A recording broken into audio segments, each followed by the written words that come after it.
Tomb Raider 20th anniversary panel will start shortly. Please make your way to the main stage.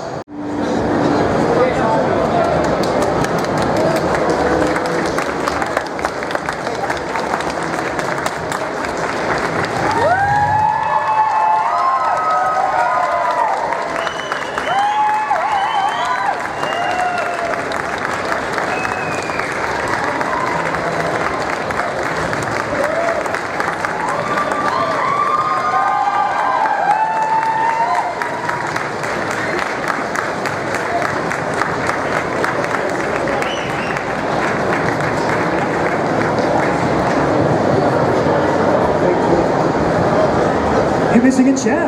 Oh, you got it. Right, I'll stand. I'll stand, that's fine. I'm not going to sit on a chair in place of you. I don't know, should we see who most needs a chair? Too old. It will be in his chair. I will stand here, that's alright, I can do that. Unless we want, shall I sit on an awkward chair?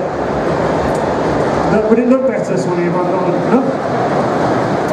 Right, ladies and gentlemen, I told you we had something truly remarkable in gaming. Something very historic for you. Very unusual, obviously, anyway, that any game would reach its 20th anniversary. And we have managed to bring together something extremely special for you here at Play Expo. There are a few seats, ladies and gentlemen, in the middle of our row, so make some new friends. Come and join in on the middle if you'd like to take a seat. Please do, everybody who's standing around. We can fit a few more in. We have assembled here at Play Expo an incredible panel who've all been involved in some of the games from the very beginning, 20 years ago. We're absolutely thrilled that you come and join us here at Play Expo. I know from chatting to you, a few of you earlier on, many of you haven't even seen each other for many, many years, if not sort of the last time you were at the offices together. We'll find out more about that as we go along. And some of the people on this panel have travelled an incredibly long way from various places around the world and on the other side of it to be here for this panel today, ladies and gentlemen. So before I introduce all of them, would you please all give them an enormous welcome to Play Expo.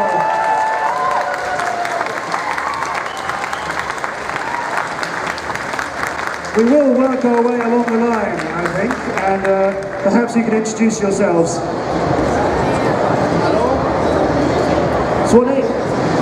Swanny, mics all loud enough. Real. Hello. Hello, my name's Stuart Atkinson. I was an animator and artist on Tomb Raider 1 and in charge of Lara Croft animations and modelling on Tomb Raider 2. Hello, my name is Andy Sandham. I was the scriptwriter on Tomb Raider 4 and 5, and I was a level designer and environment artist on 3, 4 and 5. Hello, I'm Murty Schofield. I was the writer on Angel of Darkness, and I am related to Curtis Trent by blood.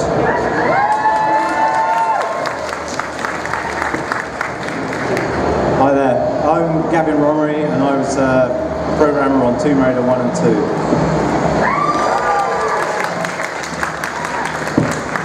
Hello everybody, I'm Heather Gibson and I was one of the level designers on Tomb Raider 1 and 2.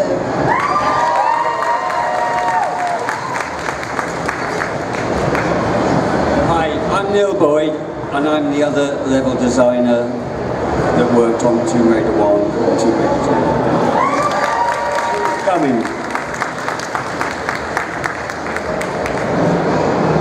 Hello, my name is James Kenny and I was the concept artist for Tomb Raider Angel of Darkness.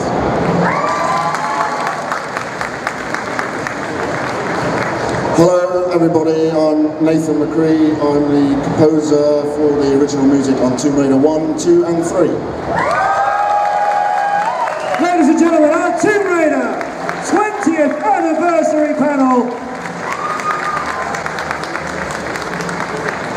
I've not spent very much time with any of you. I only had a little chat with them backstage and in our green room earlier on. and wanted to stay out of the way for most of it. To be honest with you, there was a chance when I could have come over and talked to you, but I could see you were all reuniting is a little bit of an exaggeration perhaps when, it's not like there was a massive do going on and you're all spending ages there. But I know from the chats that I've had with you, you haven't seen each other. Most of you meeting up again now for the first time in years and years and years. And surely you can tell from our audience response here, you made something that matters and people love it. And looking at you, I'm just going to ask you, Helen, just that moment on your face then, just a little bit of realisation sinking in. You always knew this was good, but there's a lot of love here, and it's actually quite emotional, isn't it? It's very, very emotional.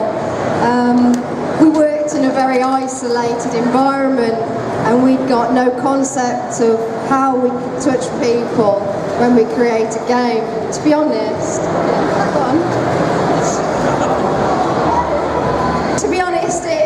it really kind of left my life for a long time, and this has been a pleasure to come to, just to see some fans that still remember the game, that are still playing the game, and basically just getting together with some people that I thought the world of and worked with for many years.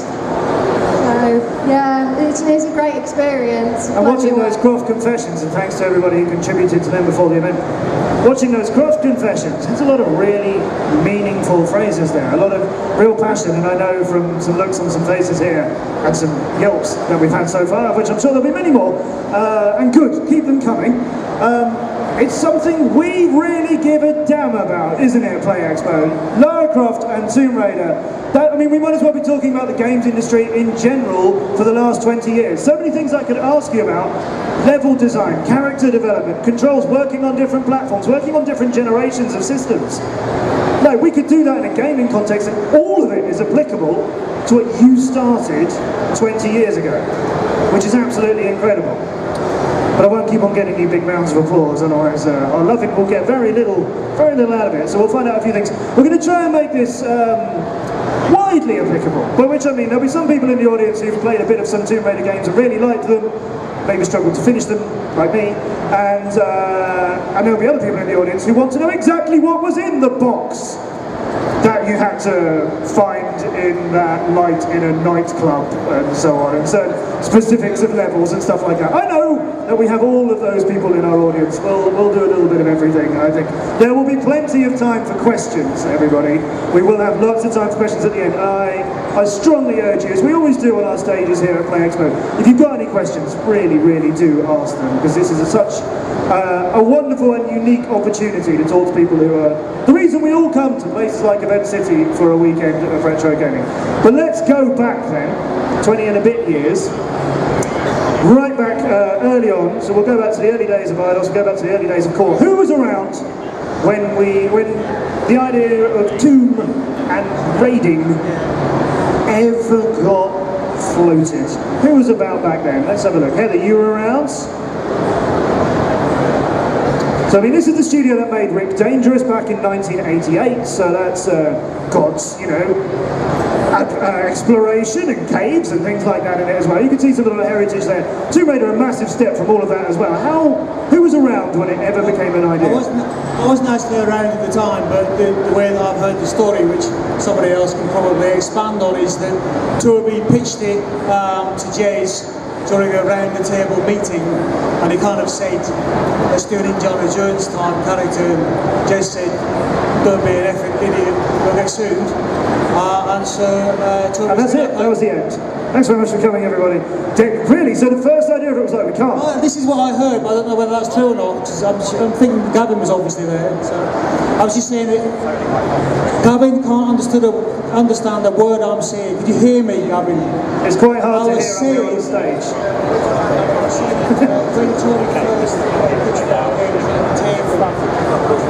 Toby pitched the idea of Tomb Raider. Okay, so I wasn't there for the actual pitching. I think only Heather may have been there. I guess before there was ever a pitch, somebody must have gone, we could do a thing. I'll tell you the story as I understand it. Basically, Toby came up with the idea. He'd been doing a lot of stuff in his spare time. He came up with the idea of this, tomb raiding adventurer. He'd done some, and he was trying to sell the idea to you know, Jeremy Smith, of course, and so he'd done all these kind of cutscenes and animations and whatnot. And initially he was getting no traction with it, but then there's some Japanese investors came around the company and they saw it on screen. They went, "Oh, what's that? This." And so suddenly he got the green light, and suddenly it was off. Now that's a real fluke then. Just that there's some investors saw part of an animation. Yes, it was, I mean, basically, Core, the difficult thing I think everybody has nowadays when you hear about the massive teams is to understand quite what a weird place Core was back then. We were very small teams. When I turned up, in fact, I'll tell you about my first day. When I first turned up at the company, I was told, "Hey, you can work on this game. We've got this great game. It's going to be called Tomb Raider. It's going to be this 3D game. Go and talk to this guy Toby. He'll tell you all about it."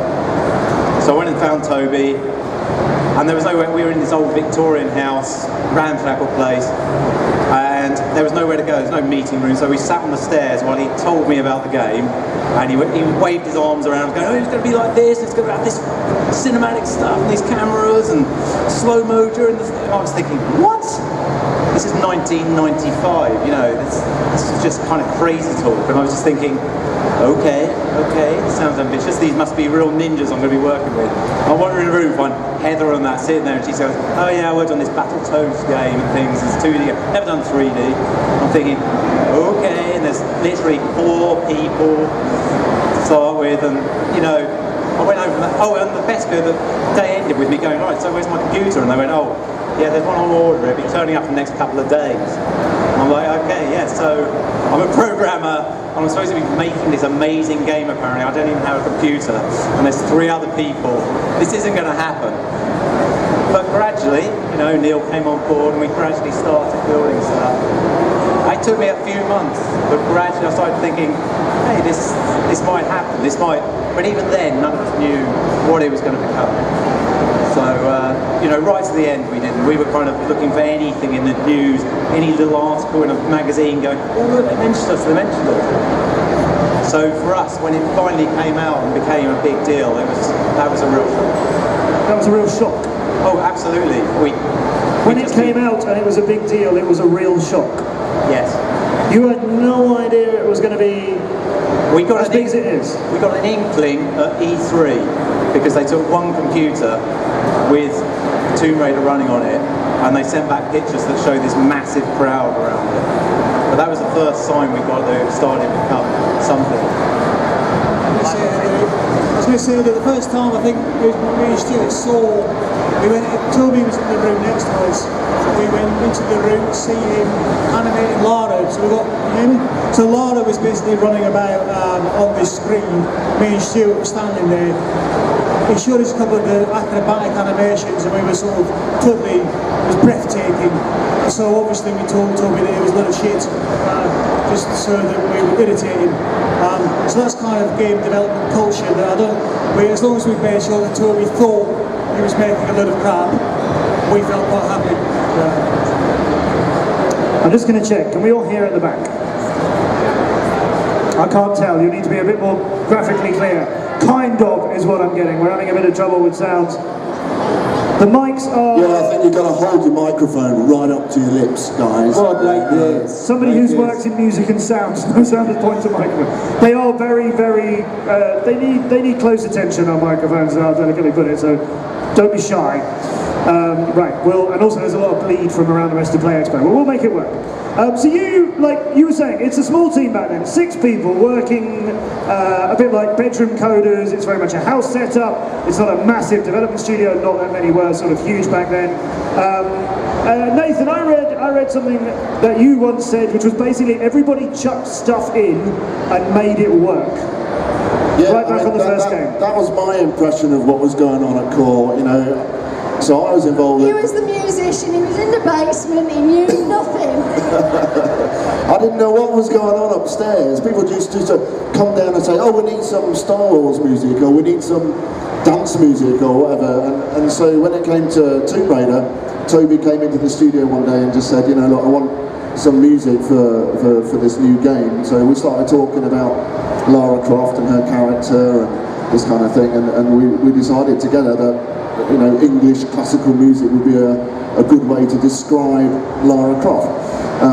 But as far as the sort of implementation went, and putting this stuff into the game, to me, it felt like there was no organisation whatsoever. It just seemed like we were all chucking stuff in and making it work as we went along. You know, the game engine, as I understand, was constantly being modified. The level editor was constantly being changed as we needed to get Lara to do things. And so it was the same with kind of sound and the music implementation. It was just like, let's get stuff in and just see if it works, you know, and if it doesn't, we'll change it. So yeah, there wasn't anything like a game design document back then. You know, it was just an idea and we all just chucked stuff in. But the idea had sort of taken on a form. Now, somebody had pitched this idea. You didn't realise how big it was going to be until you were shocked after its release. But the idea had a form, and originally Lara Croft was going to be a man. That's a thing. But she couldn't be because it was too much like Indiana Jones, you were mentioning earlier on. So became a female character. Was there a time when you were working on this thinking it was going to be a male protagonist, and then when somebody said, no, we've got to make her female, did you all go, oh, well, we're screwed then? Was that, yeah?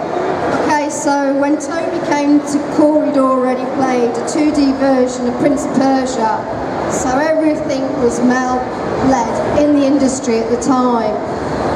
But I've got to say, at the very, very early stages, Toby always wanted to have a female character. I think he knew he was going to get a fight on his hands, but he persevered. And once he started doing some sketches and getting an animated model on there, it was quite easy to see that it was going to work. But what we didn't expect about the game, and it's what's come out over the last few years, is the empathy that people felt for a game character. And I don't think that had ever been achieved with a male model, a male character before that time. So it's an unexpected bonus, really, yeah. But no, Toby was pretty focused. He did have a bit of selling to do with Jez, but again, once it's on screen and she's up and running, he could see the potential then, yeah. But the reason that you had a female protagonist was because a male one would be a bit too much like Indiana Jones, and also, like I said, a character that people would empathise with. But was it also because there was such a strong emphasis on this game being more of a puzzling game with sort of some platforming in its heritage, as opposed to an out-and-out, you know, action shooter? It kind of evolved into that. So getting back to the very beginning of how Tomb Raider was created, it's very good, Gavin. We all have our memory of how things began. But my memory was going into a room, as Gav described, in an old Victorian building. There was Paul Douglas there and Toby Gard, and I was kind of the novelty girl that had just finished a project that nobody really knew if they wanted to have working for them. Toby was very mild-mannered and shy, but very artistic. And he'd started to create a scene in 3ds Max, which was a tomb, and it was just beautifully rendered. You'd got the dust clouds, you could feel the heat from the screen, and he did a camera pan down it. Now, I'd seen some of his 2D work, similar to Prince of Persia, but then I clicked what he was trying to do in this 3D world of adventure. And I had to say to Gav earlier, you undersold yourself when you had your little talk, because when Gavin arrived, that gave us the stepping stone we needed to put what Toby was doing with really high polygon models in Max into a usable editor that the level designers could make really quick levels with, output and test a character on in a matter of a few days. And without that engine, without the editor, they wouldn't have been a Tomb Raider, because I think we'd have just spent years modelling on Max and nothing would have ever come to fruition. So your time for testing levels and working out puzzles and so on was very quick. Yeah, I was going to say, it was quite a major step. For me, one of the pivotal decisions that made Tomb Raider happen, and not just, because as I said, I was completely unconvinced it was going to happen to start with, but that's because Heather was sat there using the modelling packages of the day, which were wireframe. They looked like the rejects from Tron. It was just And she was zooming into this level going, I think we're inside now, and it was just these lines all over the screen. You're just going, are we inside? She didn't know where she was going. I'm trying to work out where to put the door, and it was just a nightmare. And me and Toby have both played Ultra Underworld, which has been based on the grid. And I said, well, why don't we build something like that? Why don't we make it on a grid? And I remember that as being the most casual conversation. It's almost what Nathan's talking about, the casual conversation. Me and Paul and Toby, Heather and I going, that could work, you know. Oh my God, that made the whole game possible. Because then suddenly Toby went, oh yeah, and then I'll make all her animations. She jumps one block, she grabs 2 blocks, blah, blah, blah. And that's it. And then we had this editor where you just went click, click, click, click, click, click. And these guys just ran with it. The other thing was I'd made it for 2s. So you made little rooms. First thing they did was slap all these rooms together, get rid of the walls between them and build these giant chambers. It was like, no, that's not what you're supposed to do. But that's what made the game, so good plan. Well, that worked out quite well. That led us on to many, many, many good things. So, the development process for this took how long? Anybody remember roughly how long you spent on this? I had it, you started back in 1993, sound about right? Nope. 5, well it actually went in, oh okay, yeah. And out comes Tomb Raider, and then 20 years later we're still playing them. You didn't realise how good this was going to be. Let's go back on that point, because I think that's very, very interesting. You thought, when this thing was being published, what were you expecting? That you'd done okay, and you could just get on with something else now? Everybody in the company, when we looked at Tomb Raider, everybody would pop in, say once a week and have a look at it, and then you would meet up with people in the kitchen, and everybody was quietly saying, it looks incredible.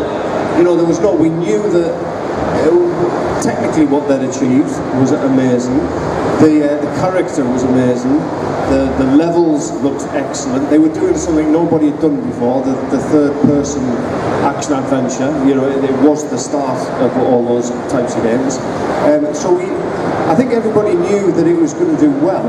We kind of knew it was going to be probably the best game core designer ever done, but only by a few notches. You know, we weren't expecting.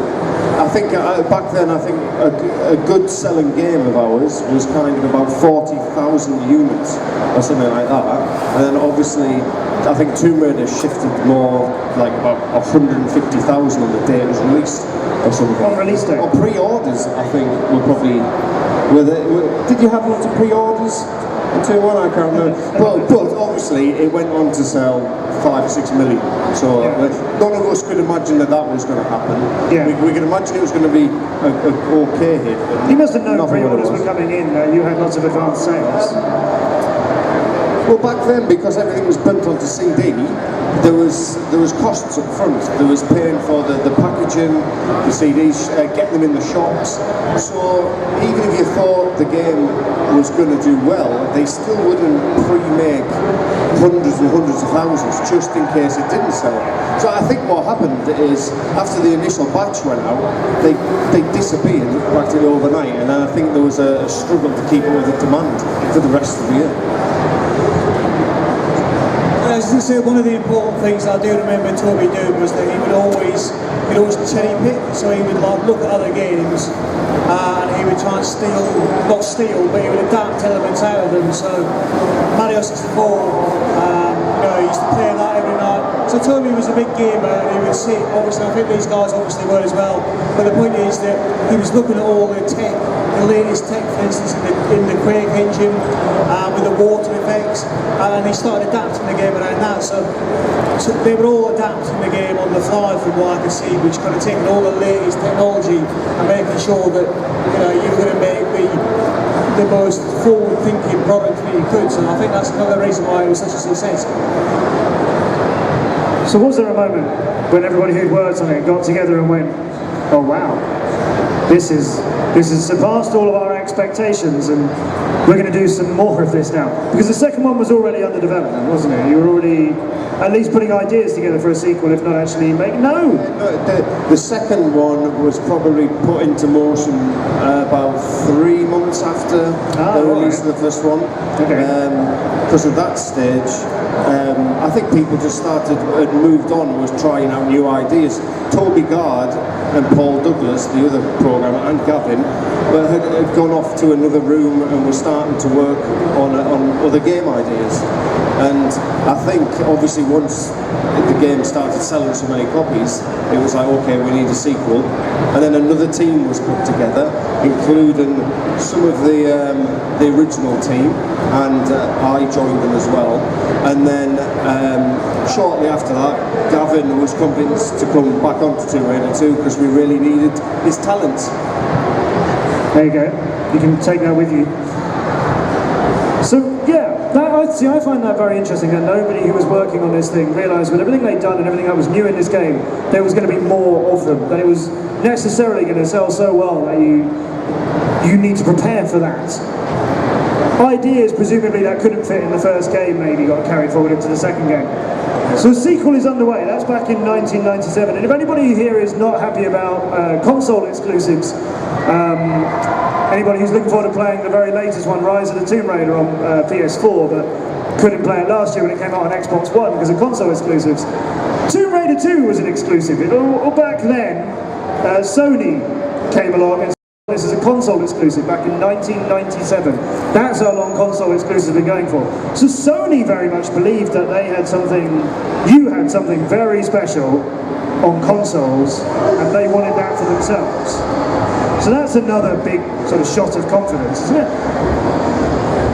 Yeah, I mean, you'd have to ask Jeremy Smith, you know, the guy who was making all the deals, but it was a major thing to us when we found out about that. And they were also, they were packaging Tomb Raider, was it Tomb Raider 1 or Tomb Raider 2? They bundled it in with the PlayStation as well, and obviously that was a guaranteed amount of sales coming our way. So, and obviously with the confidence that that brought us, we knew that we had to do more, you know, 2 or 3 sequels. Did anybody join the team at this time? Anybody on our panel first involvement in Tomb Raider 2? Me, yeah. Tomb Raider 1, I joined in the last 3 months to do some enemy characters, to do some animations, to help Toby out basically, because you know, Christmas was coming and the game had to be finished. And then he obviously left the team at that point, and so they needed somebody to take over the animation, the characters. So I took over Lara Croft from Toby, and also 2 French guys joined us at the time. They come over. They had a kind of a fresh style. We loved the work they were putting our team, and we also had another technical guy, Andrew Howe, who was specifically going to be programming the PlayStation version, which we guaranteed it was going to be exclusive. So you're working on Tomb Raider 2, and Core commit that there's going to be an annual release. So there's going to be a Tomb Raider 3 the year after, there's going to be a Tomb Raider 4 the year after that. That, I understand, wasn't something everybody was pleased about. Well, to be honest, we weren't, the team that worked on Tomb Raider 1 and 2, we weren't thinking in terms that we were going to do them year in, year out. So we had gone to Jez and said, no, we'll do Tomb Raider 3, we need a 2-year gap. And we started on that basis. And another team, which is Andy Sandham and some other guys who aren't here. Angry pointing. Sorry? Angry pointing. Those guys, they were basically, they got told, okay, let's build, they were going to build Tomb Raider 2.5 originally. And then one day we found Eidos announced that Tomb Raider 2.5 was actually going to be Tomb Raider 3. Next year. Yeah. So they were suddenly, and that's the point. To be honest, we also realised we were burnt out. We'd had to work so hard on Tomb Raider 1 and 2. And that's when we all sort of stepped back and the next kind of round guys took over. Yeah, because we were actually given, I was saying this the other day, we were given the engine and we were developing some sort of undercooked cop type game. basically because you guys left, we were handed the keys to Tomb Raider, and that's when I started to smell the money. Yeah. Actually, no, but Heather you gave us one of your levels, thank God. So we had a head start. Yes, it's the I was trying to witty comment there and just say to Andy that he had to move a block to get the keys for Tomb Raider. I'm not a comedian, so nobody needs to laugh. No, Heather was, the team was great, they supported us totally, because we all understood that we had to move very quickly because there was a lot of pressure from up above, because, Eidos was making millions of pounds out of the game, and we weren't doing too badly either, but the thing is that, it was great, and we all supported each other, so thanks to them for that. So before Tomb Raider came out, back before 1996, Eidos was in trouble financially as a company. Company wasn't going too well. In 1998, after Tomb Raider 3, the World Economic Forum said Eidos was the fastest growing company in the world.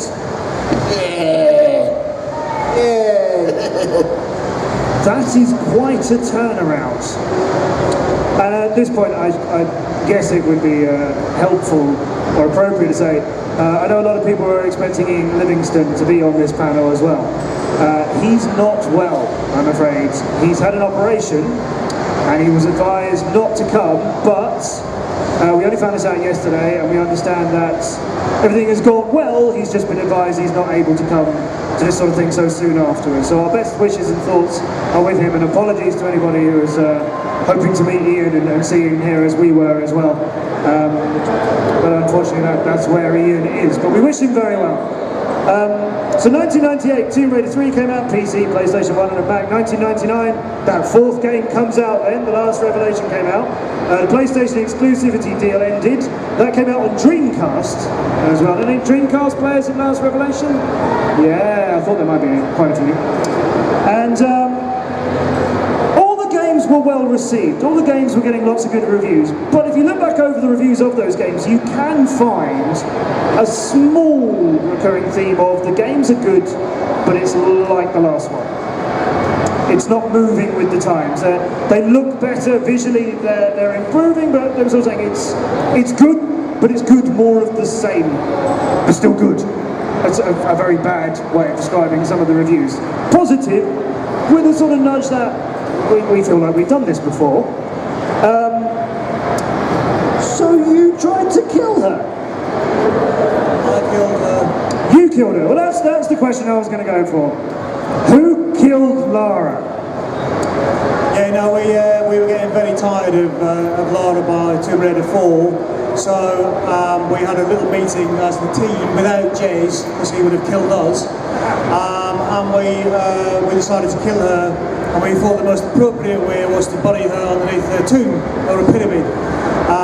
But we sort of... For anyone who's not played this, but you've had 16 years, I guess, so it's going to be a spoiler or two. Yeah. But so basically we managed to bury her underneath the pyramid, but we started getting cold feet because we knew that Jez, the boss, might kill us, and so we were going to decapitate her so we could finally definitely get rid of her. But we changed our mind at the last minute, buried her, and then obviously she was resurrected in Tomb Raider 5.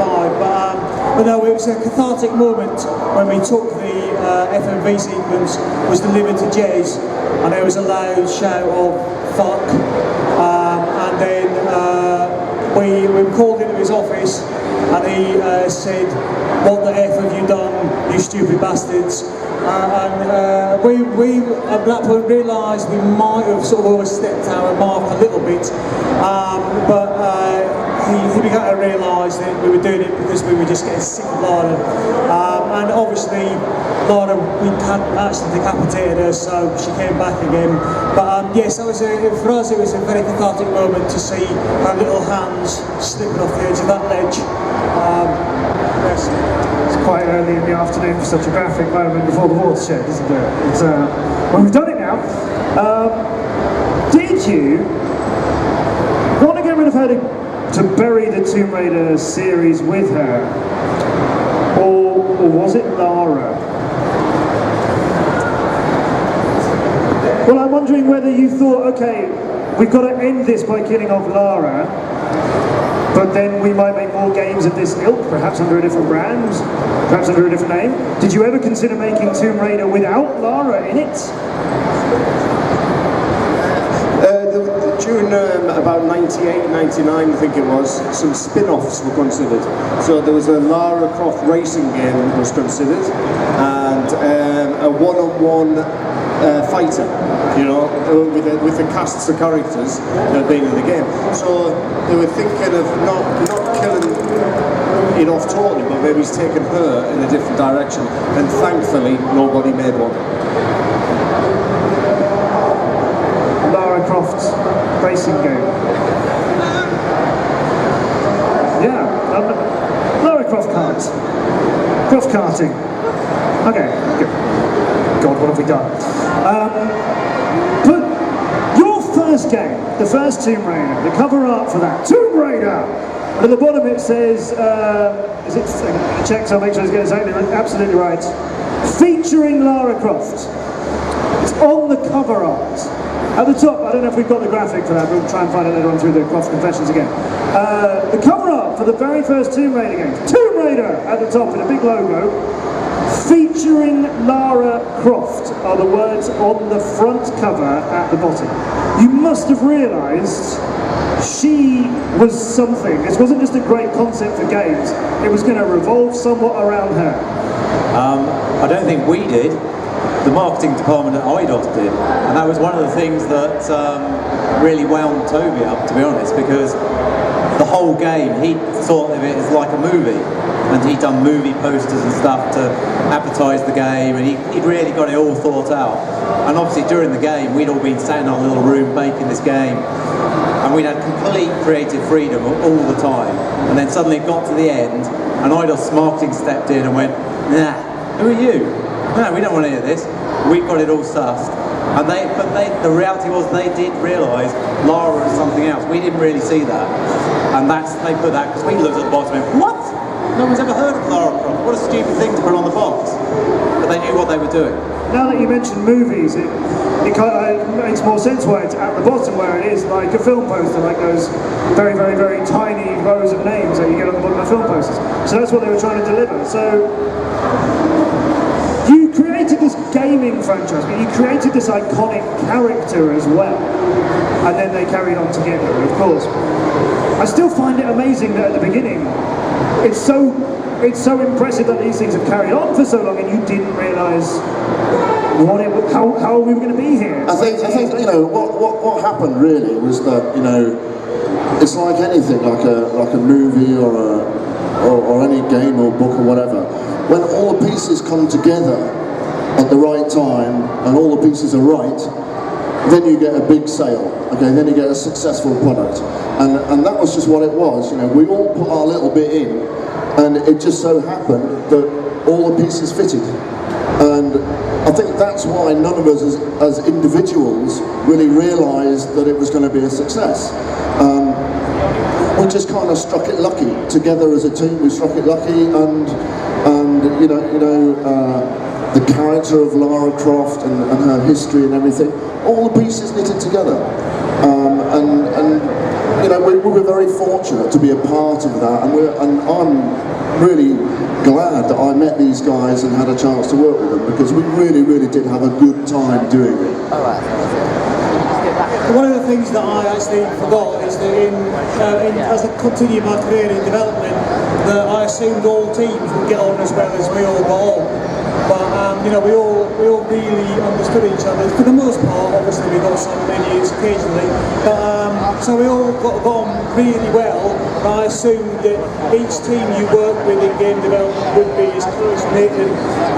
But I realised that was lightning in a bottle. Effectively, that it was a real special relationship. That certainly the first team and our team on number 3, it was really unique, really close knit team. So. Even on that first game, saying featuring Lara Croft, and then a few games later, burying her into. Yeah, later, we had Tomb Raider Chronicles that came out in 2000 for PlayStation, PC and Dreamcast, which was a kind of series of flashbacks about things she'd done as though she was still dead. I just want to ask about the level editor that you released for that. Did anybody make levels? Yeah, so there was a level editor with Tomb Raider Chronicles that you could make your own levels for it. Over 2,000 levels were made. That may well be quite a conservative estimate on the number of those. I just want to quickly ask why that was there. What was the reasoning for including that level editor? Was it as simple as you had a tool which was so well developed you could just offer it out there and be used? I know that's happened with other game development. Or did you make something because you wanted a community support for this? Well, it was the tool that we'd used all the way through. It being developed. Yeah, that was the tool. It was the version that was released was the 5th generation of it, but it was fundamentally the tool we'd made. And that's how all the levels in the game were built. So anybody who made a level for it yourselves, you're doing exactly the same thing as the game developers did. So that was in 2000s. And I was going to say that, I mean, that just kind of shows as well the genius behind these guys, simply because of the fact that we were using that editor for 5 years. And so if you look at the fact now, with engines like Unity and Unreal 4, these guys actually had to code those engines. It wasn't like you could get an off-the-shelf package and suddenly make a game with it. You know, so we were still using these 5 years later, which a lot of people were complaining about, because obviously we probably should have retired it after 3 years. But you know, it's amazing the programming skill involved with putting that together. I think design skill, obviously. So Laura's gone from being buried in a tomb in 4 to having levels made about her in 5.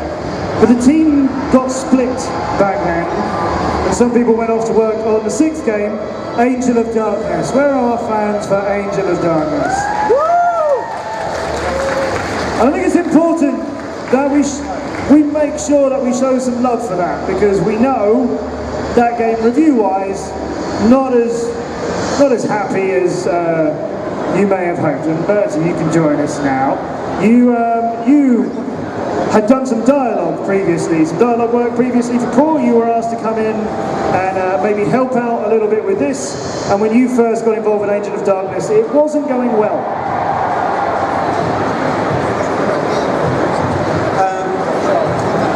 I wasn't aware of any of this. I did some dialogue for Fighting Force 2 about a year before. And then I was asked in to just go and meet the managers again, thinking it would be another dialogue gig. Is that coming through okay? You can hear okay? Because I can't. Closer. Okay.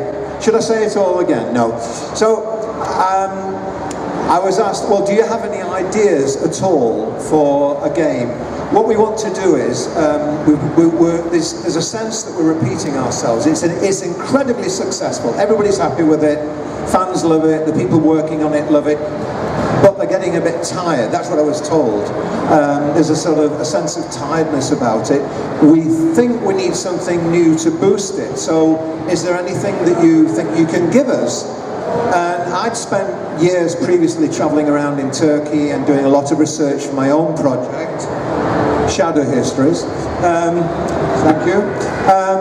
And of course I had all this material at my fingertips. So on the spot, I did a presentation, just thinking on my feet, and it went down very well. And the end result of that was, well, when can you start? And of course, the cliche answer is last week. But anyway, I started very soon after that.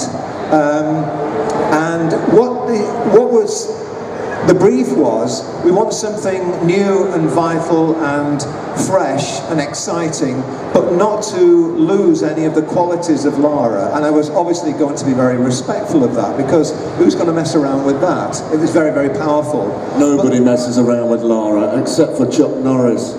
Oh yeah, 2 birds and 1 stone, yeah. But the other thing that I was asked, what about, we're interested in a spin-off character. And I said, well, I can do something there for you. And I had some ideas. And he said, well, what sort of character would you think he would be? And I said, well, obviously an adventurer, a character, perhaps somebody who would come into contact with Lara and there'd be a lot of conflict and so on. That was about as much as I thought at the time. But then when we started to go into it more and people were putting ideas in, and it began to, I began to feel very much that Curtis could be a very, very strong character. He would certainly be able to hold a spin-off game of his own, and I was working with that in mind.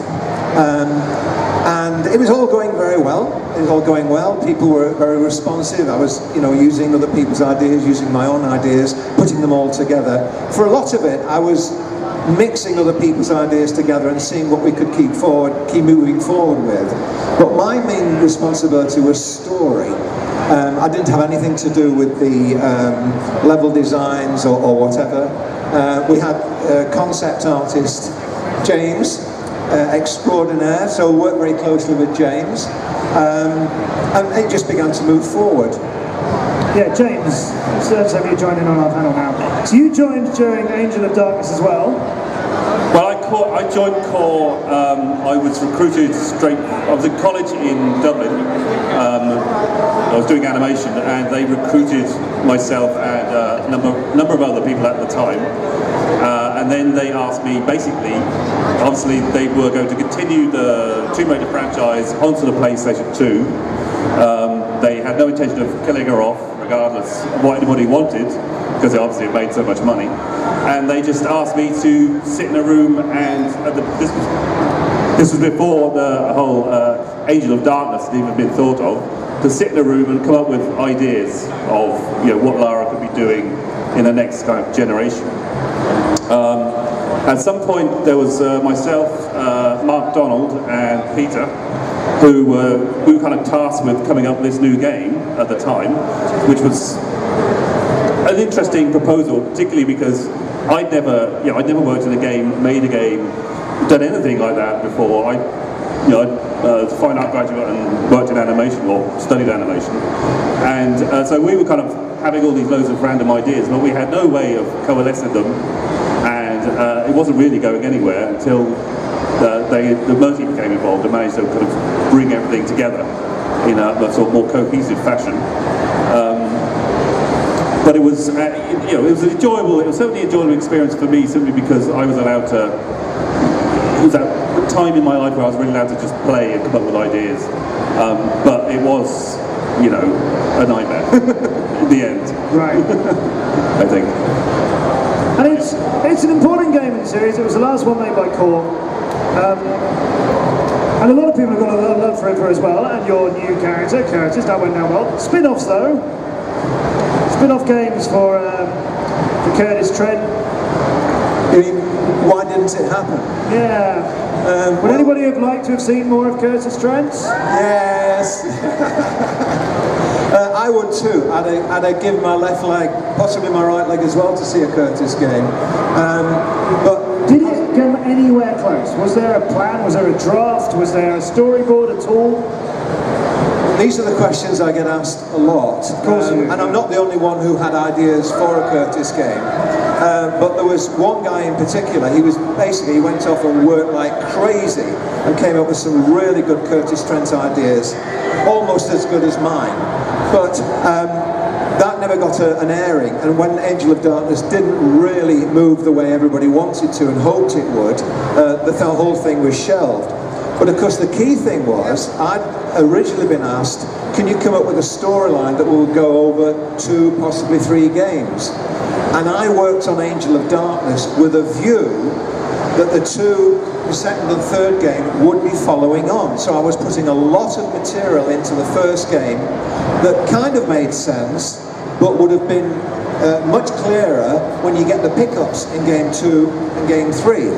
And the scope of the game was just far too large, and it began to get truncated. Rather than be expanded, it was truncated, which that needed to be done in perfect agreement with that. Everybody realised we needed to do that. But it meant that a lot of the ideas in there, including the Curtis Trent game, were just left hanging. And I had a lot of ideas that I used to scribble down. I never even bothered to type them up and share them with the team. I just had all these ideas and this material, which still exists. And for years afterwards, I didn't know anybody was even interested in the story. In fact, I'd been told very clearly that nobody was. But going forward with it, I kept developing the material, thinking about the materials constantly. I can't stop writing, always writing ideas down. I got pages and pages and pages of material. So it was all there, but it never got typed up. And then when the game, has been said, you know, it was pretty dire at the end. Everybody was unhappy, it was falling apart. Lots of unhappiness. I just didn't want to know anything about Tomb Raider, Lara Croft or anything for years afterwards.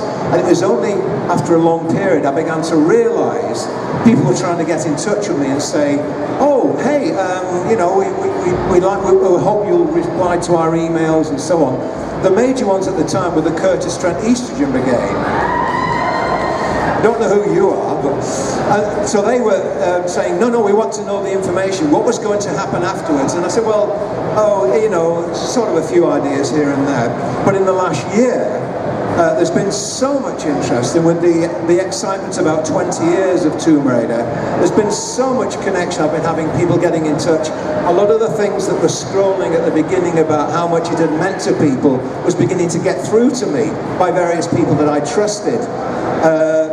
Various people that I knew weren't just trying to take the mickey. And then Ash came on the scene, Tomb of Ash. A god in his own right. And various other friends, Jenny Millward, who did the novelisation of Angel of Darkness, which is available. You can't buy it, but she might give you one. And I began to realise there was a huge groundswell of interest in this, and of course my own interest began to perk up again.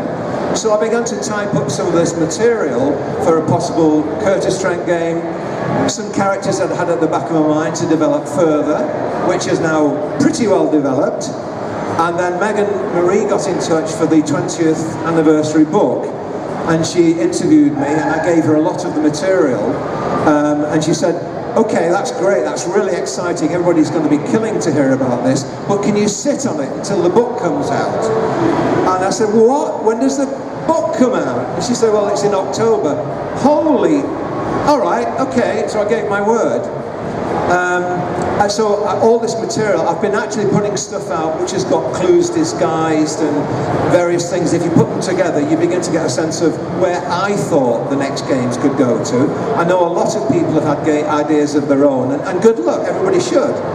But the ideas that I've got are ready to launch. I'm ready to put those out. And in fact, we saw a copy of the 20th anniversary book today. And I'm on page 153.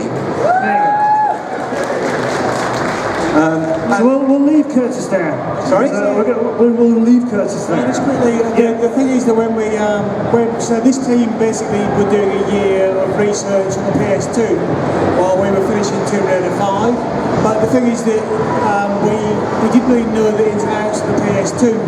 So at that time we thought it was like a magic box, which is stupid considering now we're at the PS4. But so we thought we could build enormous levels. And when we arrived, it was onto the team. It was kind of sculpted much larger than it should have been.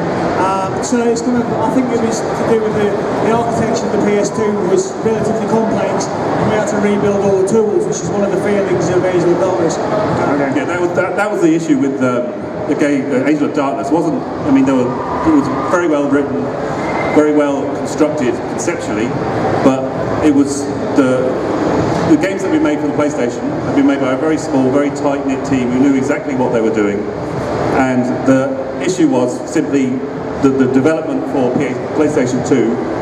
The company wasn't ready for. It wasn't ready for, and they just couldn't manage that transition, and that's why it became so difficult, I think. And in the end, I mean, unsuccessful on release, but it seemed to have gained a certain amount of traction since then.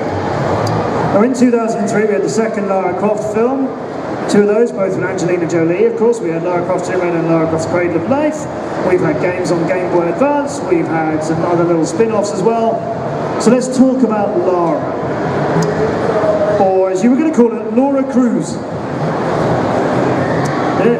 Familiar with Laura Cruz? We're going to have Laura Cruz. Became Lara Croft when you thought she should be more English and aristocratic and a genuine, genteel English, maybe not genteel, English lady.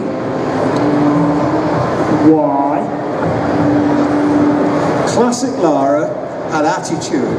Yeah. Right? She had attitude, she had punch, she had guts, she had sarcasm, she had wit. That's the classic Lara. That's all I've got to say. So actually being in the position of writing the classic Lara, what we would do is we would sit down, look at witty Arnold Schwarzenegger one-liners and James Bond one-liners and try and translate those from a female perspective, which we did relatively unsuccessfully, but it was okay. Lara's had her films, she's had her spin-offs, she's had loads and loads of games. She's on the cover of The Face magazine. She's on the cover of Rolling Stone magazine. She's in adverts for what, Lucozade?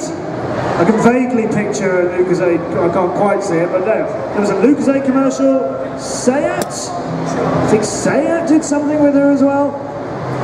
U2, yeah, of course U2 as well. This is, you know, in 1997 these magazines are happening. You've only just started. This is, again, going sort of back to the beginning and going, it's massive, and it's massive very, very quickly. And now here we are today. As Lara sort of went along through games, did you feel like you got it right from the beginning, or did you make sort of maybe the third game, or the fourth game, or so on and so on, and think, oh, she's changing a bit, or I wish she was a bit more like this when we started, but we're on this path now. Is there any part of her personality that you think you'd change if you were starting again, or do you think you nailed it from the get-go?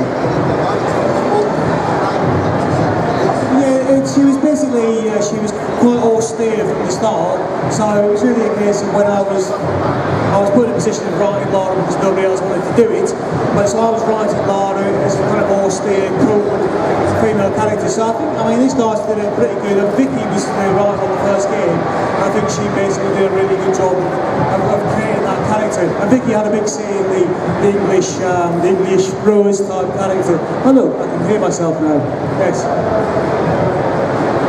Who remembers when Lara was on magazines and in adverts and things like that? We were all going as a gaming character on the front of Rolling Stone magazine. Finally, this thing that we love doing is getting noticed by people who don't, in my case, lock themselves away in bedrooms and play them.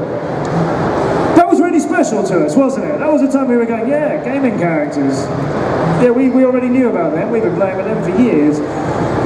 So you made a real a real breakthrough here going into popular media. Now, of course, games, you know, they're prevalent everywhere. It's the biggest exports in the UK over films.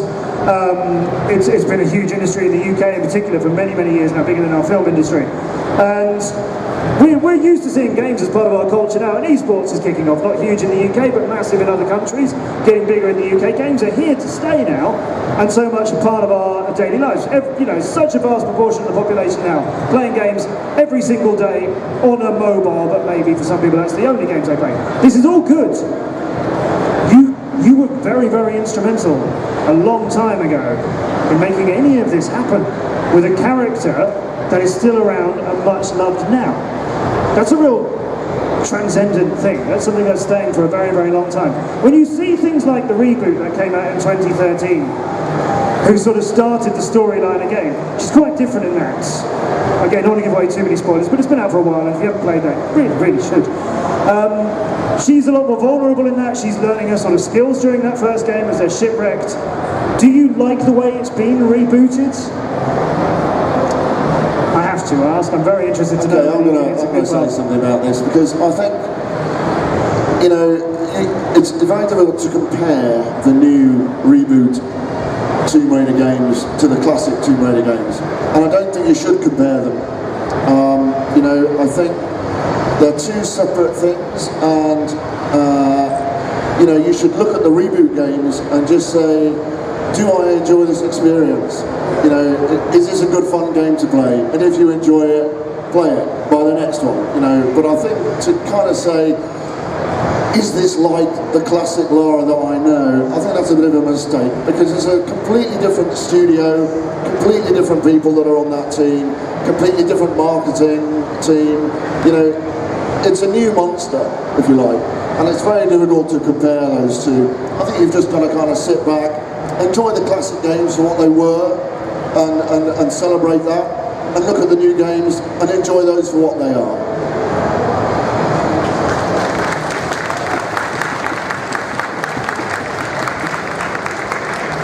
I'm sure amongst our audience we must have people who were a fan of the very first game back in 1996 and who equally loved the reboot in 2013. I know I'm one of those. Now, I said we'd have lots of time for questions. I have quite a lot more questions on here, but frankly I'd rather get yours in. So while I could ask you lots more questions and we could get into the depths of game design, level design, puzzle mechanics, how your game development has worked and changed over 2 decades of the gaming industry and seen so much change in that time, I could ask you those sort of things, but I would rather hand an opportunity over, I think, to everybody else while we have some time. So questions, ladies and gentlemen who'd like one. Chris over here is going to helpfully try and get microphones to you. I'm happy to roam on this side with this one where I can, Chris, as well. But yes, go on over there, let's have a question over there. Hi, I'm from Derbyshire. What inspired you with the music in the games? Did you got inspired by a lot of cultural aspects in the games? Sorry, could you ask that again, but hold it a lot closer? Sorry about our microphones, but hold it a lot closer. What kind of music inspired you to adapt with the games? Did you look of like cultural aspects, like music that music inspirations. Let's go for music inspirations. Sorry, our microphone is giving up. I think you asked me something like, what was my inspiration for the music, or what games did I look at that inspired me, or where my influences came from. So, you know, as a composer, you tend to draw from the things that you've heard in your life. You know, I find myself when I'm writing, melodies and harmonies will come in and I think, oh, I've heard that somewhere before. Now, obviously, what you don't want to do is copy anybody. So when I do think to myself, oh, I've heard that before, I make a point about trying to change it and try and making it new. So as far as my influences for Tomb Raider went, sure, I drew on the music from my childhood. You know, I listened to a lot of classical music as a child. My dad used to play me classical music every day, pretty much. So I had lots of influence from there, all sorts of different composers.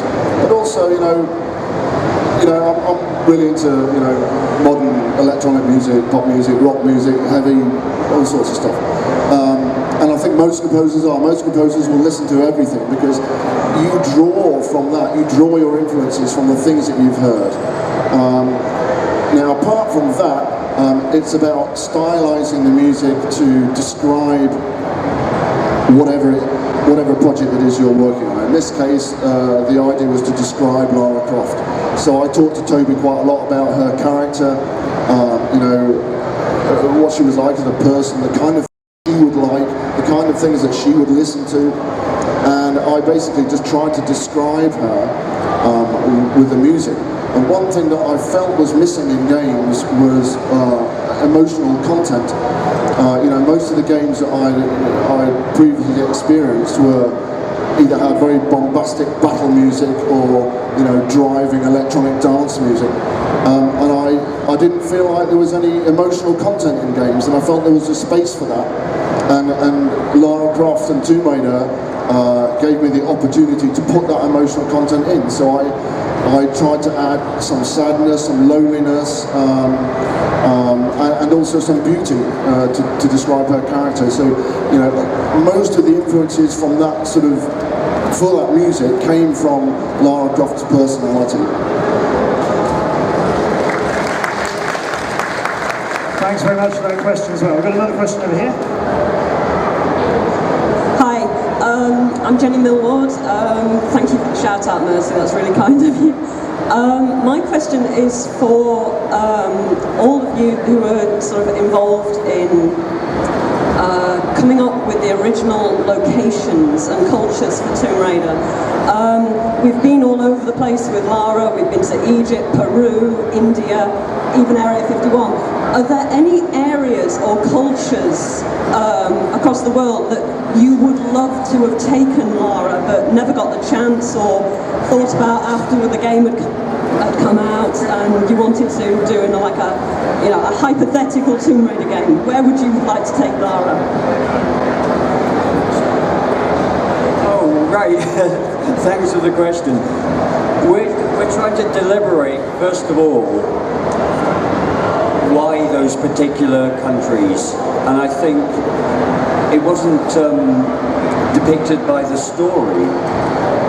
We sat down and chose locations which would create interesting environments to place the game in, and I think is that how it went? Yeah. Yes. Basically, the places in the world that we wanted to go are the places that we created as levels. So by the time we got to the second one, the choice had narrowed. But we also had to take into account, you can't go from Alaska to Madagascar to Tasmania. There had to be some resonance in the story to, make it flow logically. So by the time we came to the second one, I think we stuck to the same formula.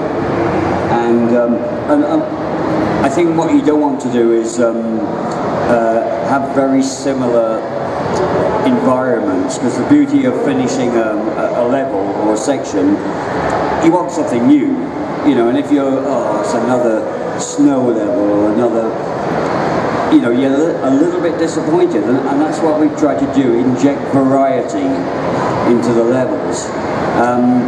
And then as the game progressed, other teams took over and they had their own ideas and agenda, and we were running very low on Neil. I'm here, Neil. Neil, I'm over here. Neil, can you see me? I was just saying. What are you saying? I'm here, Neil. Put it down. I was just saying, by the time we got to Tomb Raider 5, we had about 10 locations left. So we'd run out of locations. By Tomb Raider 5, I was sitting in locations as little islands off the British Isles, So yeah, we were. I'm going to surprise Neil again in a minute by grabbing the microphone. Thanks very much for that question. We've got another one here. Hello, it's, do you consider Naughty Dog's Uncharted series to be a homage to the Tomb Raider series? If so, are you proud of that? We can't hear the question. Do you consider Naughty Dog's Uncharted series to be an homage to the original Tomb Raiders and the games you worked on? Uncharted with Nathan Drake, PlayStation exclusive, which a lot of people say there's a lot of similarities between the two franchises, particularly with the recent reboots. Familiar with Uncharted, and do you think it borrows a lot of things that you created? Yeah, I think Uncharted has nicked quite a lot from Tomb Raider. Yeah. I didn't say nicked. That was him. He's a man. Yeah. It's, having certainly from the first game, there's a lot being stolen by Uncharted, but yeah, so that's as much as I can see. It's kind of a yes, I think it's a fairly strong yes. I'm going to walk this way with a long lead and see. I saw a hand in the middle. Actually, Chris, could you get a mic to that gentleman while I move this? This microphone may break, sir, so be kind to it. Hello, I'm Margaret from the Netherlands. How many of you have actually played all the games? Was that how many of you have actually played all the games? Yeah, from the first game to the reboot series. Have any of you played all the games? I've played 2. I've played 2. I've played none. Is that real, Matty? Yeah. None? Not even Angel of Darkness? I'm with him. The only game I played were the two that I worked on, and I played them when they were broken and we were still building them. The ones I never played them when they were working. I researched them. Yeah. I researched them. I spoke to people who played them, but I've not played any of them. Yeah, and I tried starting Tomb Raider 3, but it was already, the guys were doing different stuff, and I realised I wasn't playing it for fun. I was playing it and going, oh, I wouldn't have done that. Oh, I wouldn't have done that. So I thought, this is But basically, we are a load of testers. This is kind of what we do. You know, whenever we put stuff into a game, you test it to make sure it's working properly. So it's not often that, as developers, we would sit there and play through a whole game from start to finish. For one, it takes a long time, and we're busy making the games. So, you know, we play the sections that we're involved with making to make sure that everything's working properly. It's the actual QA, the testing team, that actually are the ones that have played these games over and over and over again, and they know these games inside out, and they've played them all. I think that it's the QA team, isn't it? Well, I'll back Nathan up on that. I feel that when you're working on the first two, and then you move on to other things, the last thing you want to go home is play Tomb Raider. And so you are busy, and you don't have time to play them because, you know, they can last for hours. But you're always curious, and you dip into them, but you can never find the time to go back and play them. So I had a layoff for about 8 years. And the first Lara Croft game I played after that was, and I think it hit the nail on the head regarding going back to the original Tomb Raider 1, and that's Lara Croft Go. Has anybody? Yeah, Lara Croft Go is brilliant. You know, that's a really good game. Just very simplistic. You had to use a bit of mind control to work the puzzles out, and it's great over a cup of coffee. Yeah, it's really addictive. So then I thought, I'm going to have to try one of the later ones because they're visually stunning. You have to admit they're marvellous, and the stories are good. So I bought Tomb Raider remastered on the PlayStation 4, and not knowing what to expect, and I'm enjoying it. It's an enjoyable experience, a good game. You know, I can't knock it. You know, it is far removed from the game I first worked on, and yes, it's following down the mould of Uncharted, and like many other games that are being funneled into that open world, they're all sharing the same ingredients, and I think we need to see teams break away and do something different. But at the end of the day, I was curious, I wasn't disappointed, haven't finished it, and I'm looking forward to Rise of the Tomb Raider. So, you know. We've got one more question that I promised that I would take, and this will have to be our last question, I'm afraid. If you was to do anything on the reboot, make any changes, what would you do? Would you make any changes to the reboot? I might extend that question to be, would you make any changes to anything you've done?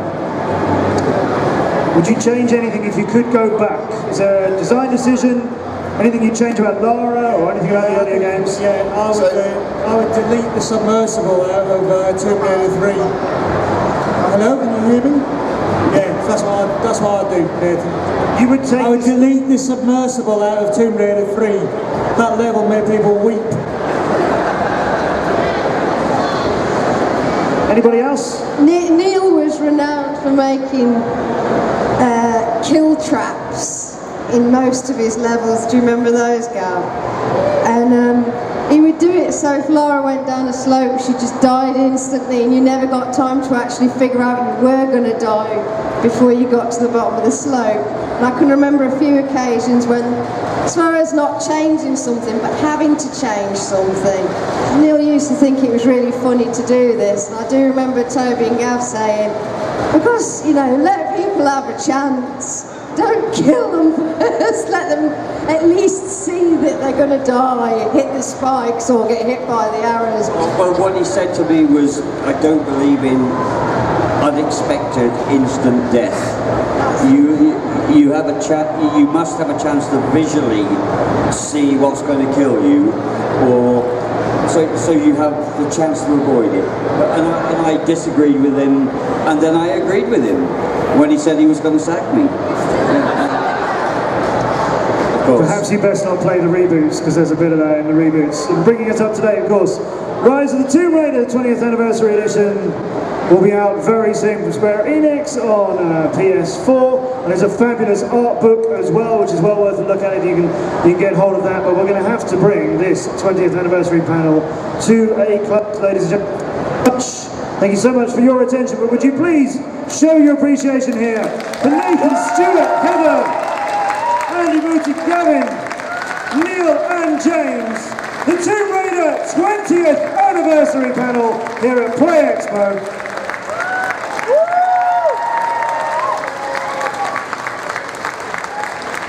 And I'd like to also just extend this round of applause to Ash from Tomb of Ash, who helped put this together, has been absolutely instrumental in making this panel happen. Without him, it would not have happened, ladies and gentlemen. And thank you so much to Ash from everybody at Replay Events and Play Expo for making this panel happen. Thanks to all of you, as I said at the beginning, for travelling so far to do this as well. We hope that this has shown, if you weren't already very aware, or perhaps if it hadn't been recently refreshed in your mind, we really hope that this shows something you worked on so long ago and what an impact it has made so many people's lives, how much they love what you've done, and nice to bring you all together again as well, I'm sure. Thank you so much for Lara Croft and Tomb Raider. Thank you so much, Play Expo, for your attention. Enjoy the rest of your day here at Event City. And one more time, our panelists here.